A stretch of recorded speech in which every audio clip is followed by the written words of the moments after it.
Marilyn, I am so sorry. I have I have been sitting here thinking I'm talking to you live, and I haven't been talking to anybody. Oh my gosh. I am so sorry. Um I'm glad you're still here. I'm so sorry. Hi Dimps. I've been sitting here talking for the last 30 minutes thinking I was live, and I was not live. I done did this whole spiel, and I did not know. I thought I went live, and I didn't. And I was just about to get off of here because I know my grandbaby has called twice for a duo. Okay, since I got you two, I guess I'll do this again and try and shorten it. First I got a package from Tracy, Passionately Intrigued Arts. She sent me, I requested a necklace.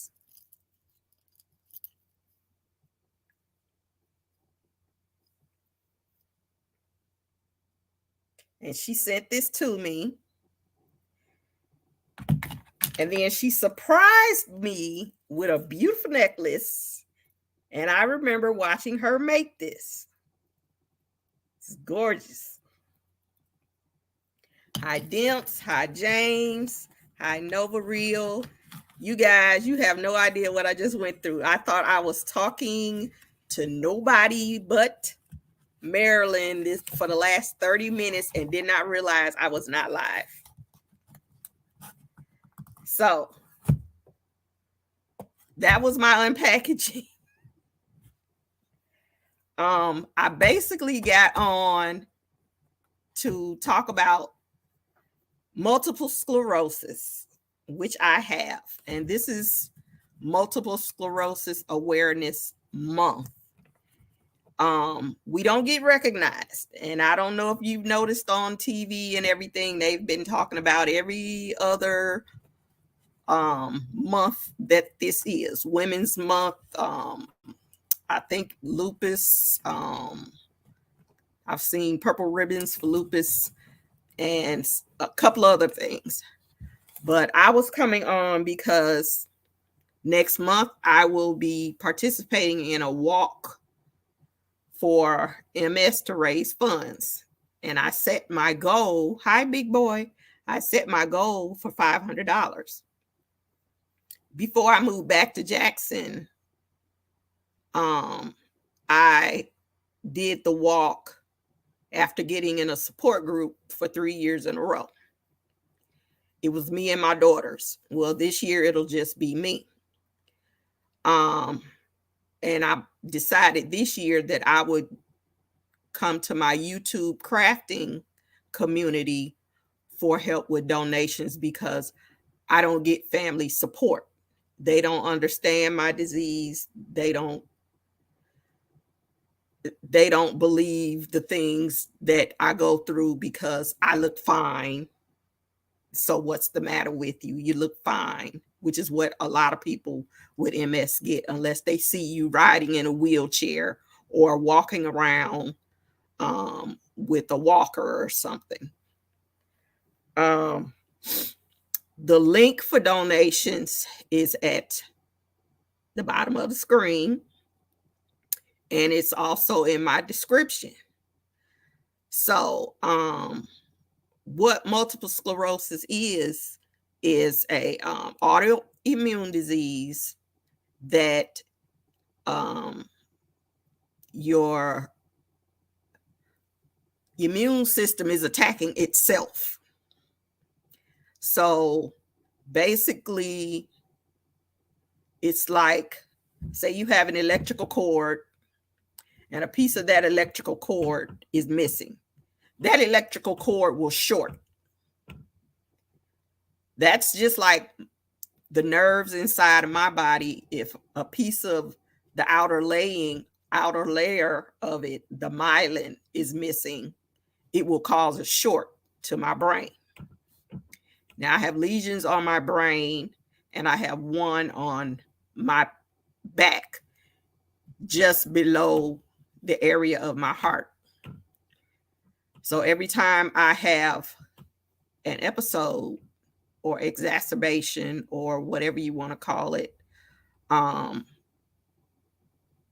am fearful of having a heart attack as well as having the MS flare up. So they thought I had this at first in 2004. My family doctor, she said I had it after doing some tests, because I started having these mini episodes that would last about 5 to 10 seconds, with 10 being the worst. And it happened one day during my kids' spring break. I was getting ready to go downstairs, put in a load of laundry, and all of a sudden, wham, it hit me. I don't know where it came from. It just happened. So I went to my doctor and I told her, I do 4 flights of stairs in the parking garage every day. I don't understand why I'm still out of breath. I walk on my lunch to the mall and back in that hour, and I don't understand. I was in great shape. I didn't understand why I was having these problems. So she ran some tests and did some blood work, and she called me at work and told me that she believed I had multiple sclerosis. And I told her, no, I'm not claiming that. So she sent me to a neurologist. Now, mind you, I would have these little episodes and nobody would notice because they happen so quick, and they wouldn't realize that all of a sudden I slowed down walking. My speech slowed down a little. I slurred a little if I could talk. But it would happen so fast, they wouldn't notice it. So once I saw the neurologist in Milwaukee, they ran tests and everything, and he ran lupus, he ran any autoimmune disease. He ran a test for it, and he couldn't find anything. But yet he saw me have an episode in his office. I told him while I was in his office, I'm getting ready to have an episode. And he said, let me see what happens when you have the episode. So when the episode came on, I started walking, and he saw I could barely lift my foot. I could barely talk.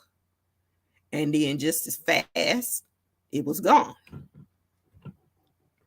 So he called them mini seizures, mini strokes.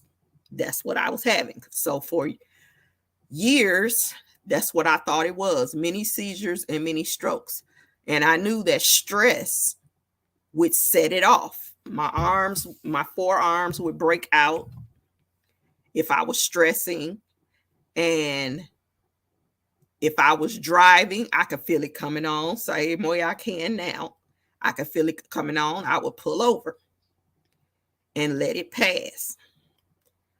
So fast forward, moving to Mississippi in 2006, I was still having the breakouts from stress. And I think it was from the move, my daughter graduating. My other daughter was upset. She was leaving at the last year junior high, and all her friends and everything. But I was ready to leave Milwaukee. I didn't want any more of the winters. And my daughter was getting ready to go to my alma mater, and she's already an introvert, and I didn't want to be far from her. So fast forward to 2009. during that space of time between 2007 and 2009, I didn't really have any episodes or anything. I wasn't stressing. I had found a job. I was working. I was doing everything. I was A-okay. And I guess because all of these things started happening at the same time, I had one daughter preparing to graduate and another one getting ready to graduate. So one day, out of the blue, I guess it was stress, and it hit me. My left arm went numb. I was in the bathroom changing to get ready to go chaperone a band trip for a football game because my daughter was in the band. And it was the worst one ever. I'd never had one like it before. And I yelled while I was in that bathroom. I called out. Nobody heard me. Now, mind you, this was right next to the break room and everything. I was in that bathroom for about 20 minutes before I could finish getting dressed, leave out of there, go to my car,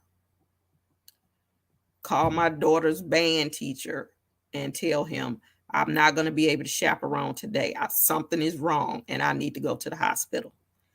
So I drove myself to the emergency room.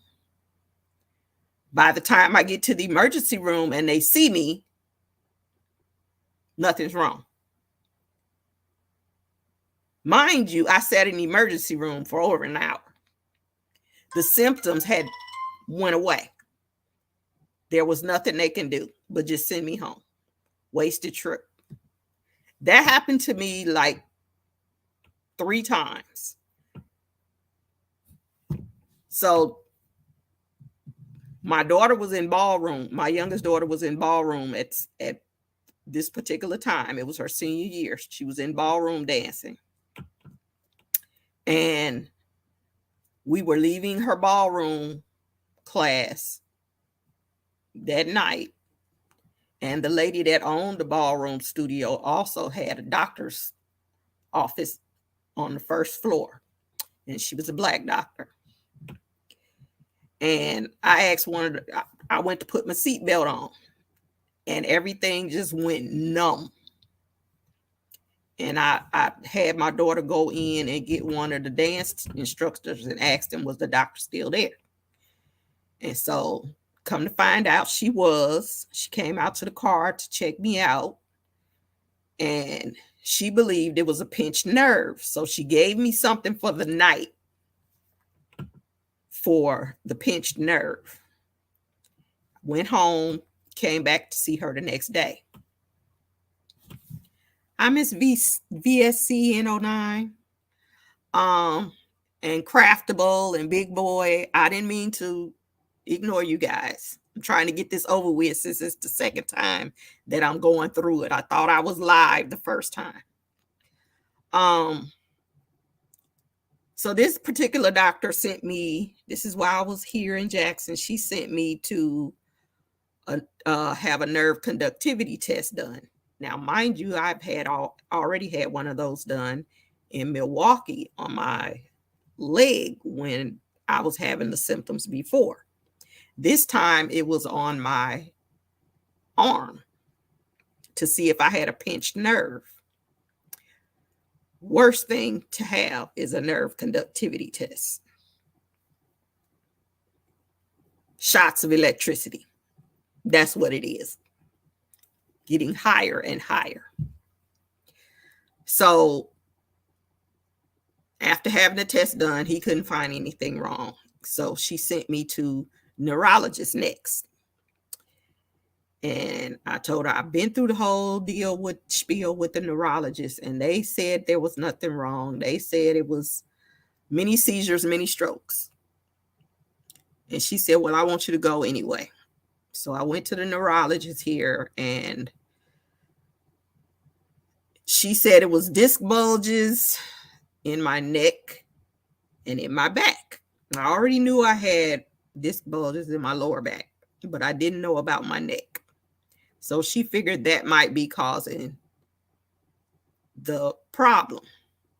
As I said, they don't know what causes MS, and there's no cure for MS. So after she had me take the MRIs and she saw the disc bulges, she also she called me in and she said she saw some spots. And I said, what do you mean spots? And she said, I want you to have a spinal tap. That's the last step to determine whether you have MS, is them giving you a spinal tap. So I had to sit through I had to go through the spinal tap. The spinal tap, you are awake. They're literally drawing fluid from your spine while you're looking at the little x-ray machine of the needle going in your back and them pulling out the fluid. And it is the clearest fluid I have ever seen in my life. I mean, water has nothing on it. And then I had to lay flat for 24 hours, or else I would have a serious migraine headache and have to come back in, and they'd have to plug up the hole where they inserted the needle and took the fluid. So I was fortunate not to have to go back. She called me back in a week later. I knew something was up because she had me leave the, you know how they put you in the little room. She had me leave the room and come to her office. And me, I'm still not claiming this. I'm not claiming MS. I don't have MS. I claimed it all the way up till the end. So she told me to come into her office. And she said, I'm going to give you a note so that I don't want you to go back to work this evening. I said, why not? And she said, because what I'm about to tell you, you're not going to be able to work. Not today, at least. And so she told me I had to do the spinal tap because I saw lesions on your brain. It wasn't the disc bulges I was concerned about, but lesions and spots that I saw on your brain and your spine. And I asked her, what was she telling me? And she said, I had multiple sclerosis. And I told her, no, I don't, because I've been through this already. And they said I didn't have it. So, of course, I lost it after she finally convinced me I did have it. And I had to go and have this blood drawn. I found out at the same time that I was borderline rheumatoid arthritis, and drawing of all the blood. I told the girl that was drawing my blood, I said, I have a sickle cell trait. I'm anemic. I said, it's hard to get blood. It's hard to find a vein. I fizzed out on the girl. She didn't even get to get through all the vials, and she had to go and find out what to do. Luckily, I didn't have to go through her drawing any more blood for me. So I went to my job. I gave them the note. They were in a meeting. I got reprimanded for disrupting a meeting. And then when my boss came out, I told her what happened. And then I went home and cried.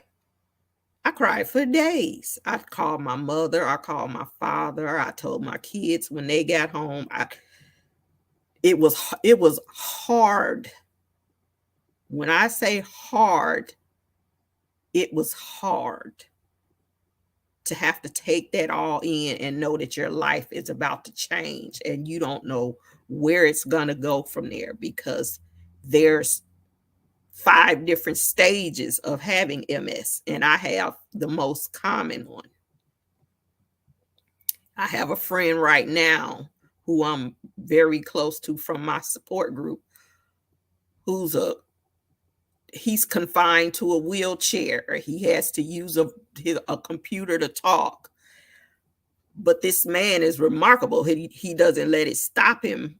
He's had it for 20 years, but he still does these gorgeous Lego cities every year for the museum. And mind you, he only has one hand he can take pictures with. That's what he does. He takes pictures. He used to bike all the time. So I tried to explain to my mother, but my mother is sort of a hypochondriac. So whenever I would try and explain something to her, oh, I got it too. I got it too. Then you get people who say, oh, there's nothing wrong with you. You look fine. But they don't know what you're going through internally. Yeah, you smile behind the pain. You keep moving because you don't want to be stuck in a bed. You do what you have to do.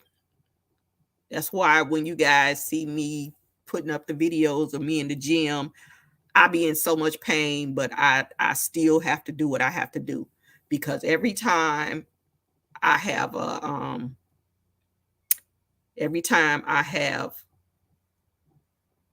an episode or a flare up that can last anywhere from 48 hours to months. And the longest I've had one was a month, where I couldn't get out of bed. They give you steroids, and steroids make me gain weight.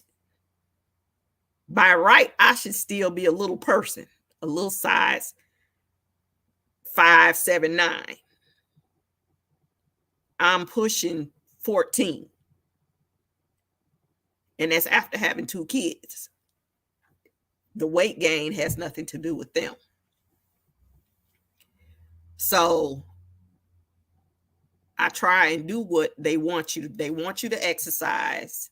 They want you to get out and walk, but you can't walk between the hours of 10 and 3 because the sun is at its highest. You got to keep cool. I was telling Tampa once, she gave me the stuff for the Christmas to do the bath soaks and stuff like that. And I told her, I said, I can't soak in a bathtub like a normal person. If I do, I have to have a fan. I have to have a glass of water and everything right there while I'm trying to soak in some hot water, because I will come out like a noodle. I wouldn't be able to stand up.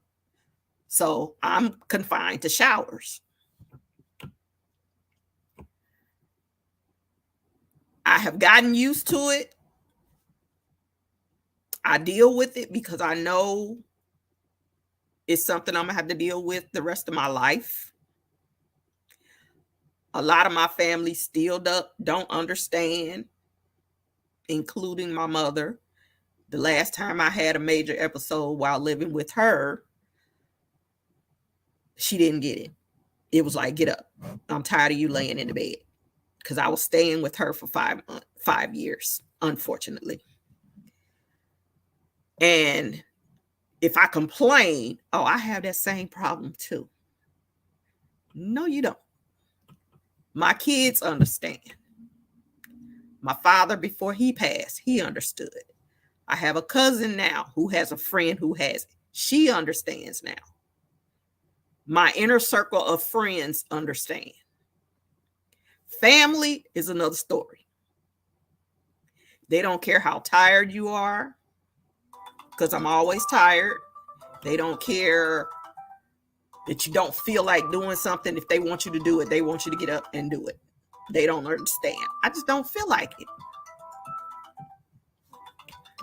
But that's how a MS person lives.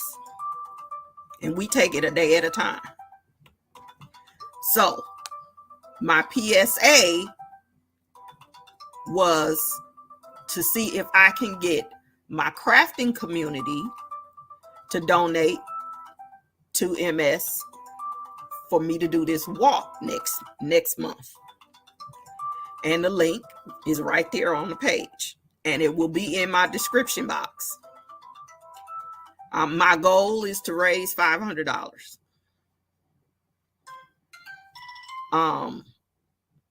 The only time I've had a family member donate was when I was giving away something in return to the highest person who donated the highest. One family member participated, and he was the one that won.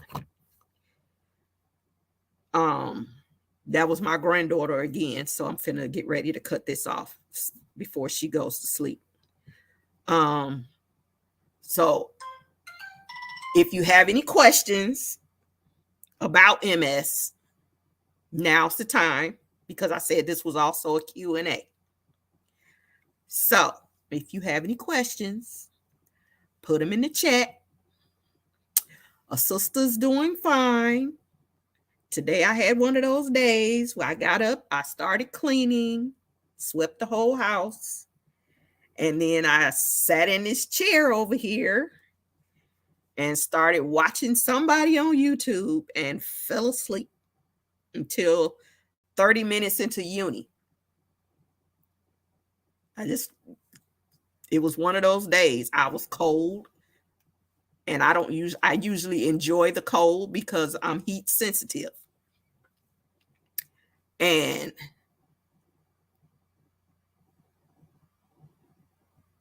I appreciate the community that I have grown with in YouTube. You guys are great. You keep my mind focused on something else, because I live alone now. My kids live in a whole nother state, and my friends, they have their jobs, and most of them are commuting or working from home. So the crafting community has become my second family. You guys on YouTube. So I said, well, let me reach out to my YouTube family. And so that's what I decided to do. So if there's any questions, you can ask now. I do have good days. I have bad days.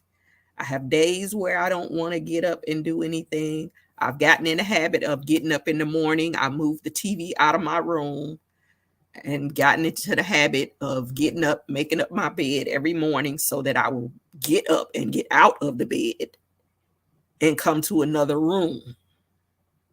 Because if I don't, I will stay in that bed and watch TV all day, and whether it be YouTube or anything else. I'm trying to get my business back going.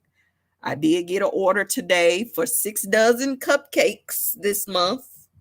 I was happy about that. So that's my cake business.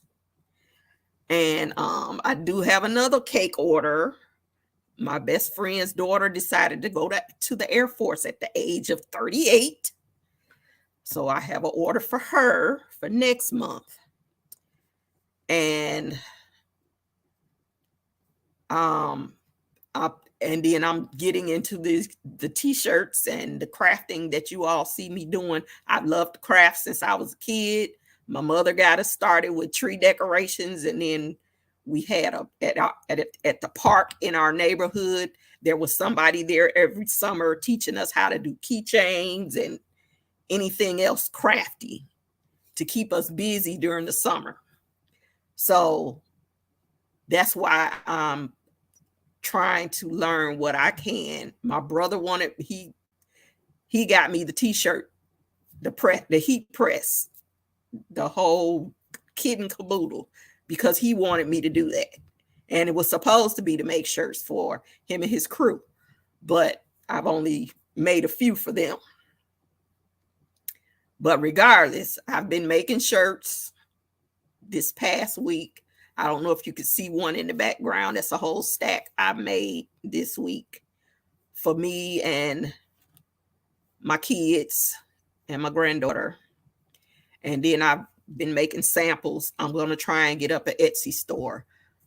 The only thing is, with me having MS and being on disability, I can't make more than $970 a month. So that's why I'm not hustling as hard as you guys. I mean, I want it to be my business, but I don't want to lose my disability at the same time, so that whenever I have a relapse and am down for a month or two, I can still have some income coming in. So, hi, Joanne. Hi, Craftable Things, Crafty Leo. So, any support would be grateful with my walk. Like I said, the link is right there at the bottom of the screen. It's in my description. It takes you directly to my personal MS walk page on the MS site. And my goal is $500. And if I can make that goal, I would appreciate it. And I appreciate anybody that's willing to donate. So, since it doesn't look like anybody has any questions, I'm going to get off of here and call my grandbaby, because she has my daughter calling duo. They've called 3 times now. So I can talk to her before she goes to bed. She has to talk to her yaya before she goes to bed. She will be here on the 20th, and I get her for a whole week, and I can't wait. So, thank you everybody for listening and understanding. And like I said, if you have any questions, let me know. I wish I could support more of you guys buying your shirts and whatnot, because I be seeing some stuff I want. Really. I just don't have it all the time. So I have managed to get a couple things from Uni. I have managed to get some ink from Patrice for my printer. Who knows? Things will change. So cake orders starting to come in. Maybe the t-shirt orders will start to come in. But I appreciate you all, and I love you all that support me and are always asking about me, especially when I'm not on. Because when I'm not on, that means I'm not feeling good. And Patrice, Miss Craftable Things, I want you to know my PT therapist told me, she got on me about cutting grass. She said I wasn't supposed to be cutting no grass, but I told her there was nobody else to cut it. So I had to get out there and do it. So she got on me. I just wanted you to know that, because you kept asking me about how I was feeling after I cut the grass. So thank you all.